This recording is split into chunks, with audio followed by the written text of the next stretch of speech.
Hello விவாஸ், நான் உங்கள் சௌகத்தில் பேசுகிறேன். என் வீட்டில் மொட்டை மாடியில் வந்து பேசிகிட்ருக்கேன். ஏன்னா கீழே என் வேலை செஞ்சுட்டு கம்ப்யூட்டரில், அதனால் டிஸ்டர்பாக இருக்குன்னு சொல்லிட்டு மேலே வந்துட்டேன். லொக்கேஷன் பாருங்கள், அவ்வளோ சூப்பராக இருக்குது. பாண்டிச்சேரியில் மழை பெஞ்சிட்ருக்கு 2-3 நாளாக விடாமல் அடிச்சிட்ருக்கு. எங்கேயும் வெளியே போக முடியல. விழுப்புரம் போகலான்னு நினச்சிட்டு அங்கேயும் போக முடியல. பாருங்க, எல்லாம் பச்சை பச்சேர்னு இருக்குது. கிளைமேட் நல்லா இருக்குது. வந்து ஒரு விஷயம் சொல்லணும். நம்மளது பழைய கடை இருந்துச்சுல்ல, அந்த கடையை மூடிட்டு கடையை வந்து வெளியே ஷிஃப்ட் பண்ணியாச்சு. அனந்தூரில் மெயின் ரோட்டில் ஒரு கடை கிடச்சிது. அதில் ஓடிட்டுருக்கு கடை. ஓரளவுக்கு நல்லா போயிட்டுருக்கு. அது வேறு இன்னொரு கடை எனக்கு வைக்கிறதுக்கு நான் தேடிட்டு இருக்கேன். கடை கிடைக்க மாட்டேது. கடை வந்து எல்லாமே டிபாசிட் அதிகமாக கேட்குறாங்க. வந்து மெயினாக கடை வந்து இல்லை. இந்த ஒரு கடை எப்படியோ அல்லாஹ்வின் கிருபையால் இந்த கடை கிடச்சிக்கிச்சு. வேறு கடை நாங்கள் தேடுறோம், கிடைக்கல. நானும் தேடி பார்த்தோம், அங்கேயும் கிடைக்கல.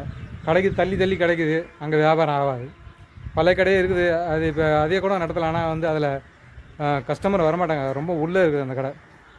அதனால் வியாபாரம் ஆகாதுன்னு சொல்லிவிட்டு நாங்கள் அந்த கடை காலி பண்ணிட்டோம்.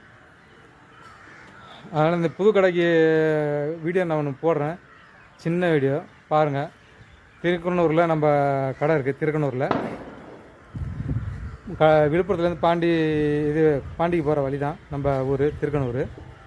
இங்கே நாங்கள் திருக்கனூரில் கடை வச்சுருக்கிறோம். எல்லாமே இது top, kurti, 3 piece kurti, leggings, Patiala, இது சிகரெட் பேண்ட்டு எல்லாம் நம்ம கடையில் இருக்குது. ஷால் இருக்குது, புர்கா இருக்குது, எல்லாம் இருக்குது. நம்ம கடையில் வந்து பாருங்கள், புது கடை, நல்ல கலெக்ஷனு. புது புது மாடலாக கொண்டு வந்து நாங்கள் வைக்கிறோம். ரேட்டும் வந்து நாங்கள் நார்மலாக தான் வைக்கிறோம். நாங்கள் அதிகம் வைக்கிறது கிடையாது. வந்து பெரிய பெரிய மாலில் பண்ணிங்கன்னா அதிகமாக இருக்கும் ரேட்டு. இதில் ரொம்ப கம்மியாக தான் நாங்கள் மார்ஜின் வச்சு நாங்கள் விற்கிறோம். ஏன்னா நம்மளுக்கு புது கடை, அதனால் நாங்கள் வந்து மார்ஜின் நமக்கு அதிகம் தேவையில்லை, கம்மியாக இருந்தாலே போதும் அப்படின்னு சொல்லிட்டு நாங்கள் கம்மியாக தான் வைக்கிறோம். ஏன்னா நாங்கள் சொந்தமாக வேலை செய்கிறோம். அதனால் நாங்கள் மார்ஜின் வந்து கம்மியாக தான் வைப்போம். அதில் கூலி கொடுக்குற அந்த இதெல்லாம் நாங்கள் வந்து இதில் வந்து கம்மியாக மார்ஜின் நம்ம பண்ணி கொடுக்குறோம். இப்போ ஏன்னா பெரிய பெரிய மாலில் போனீங்கன்னா அங்கே கரண்ட்டு பில்லு, லைட்டு, ஏசி, அவன் வந்து 50-100 பேர் வேலை செய்வாங்க. அவங்களோட சம்பளம் எல்லாம் எடுப்பாங்க. நமக்கு அந்த மாதிரி கிடையாது. நம்ம சொந்தமாக வேலை பார்க்குறோம். என் மனைவி தான் கடையில் உட்காந்துருக்கு. அதனால் அந்த கடையில் வந்து நாங்கள் வந்து ரேட்டு கம்மியாக தான் கொடுக்குறோம். ஏன்னா கஸ்டமருக்கும் வந்து அதிகமாக ரேட்டு தெரியக்கூடாது, நமக்கு 2 பைசா கிடைக்கும். அந்த மாதிரி நினச்சி தான் நாங்கள் வியாபாரம் பண்ணுறோம். எல்லோரும் ஆதரவு கொடுங்க. இந்த கடையை பாருங்கள், கிட்டத்தில் இருக்கிறவங்க வந்து பாருங்கள்.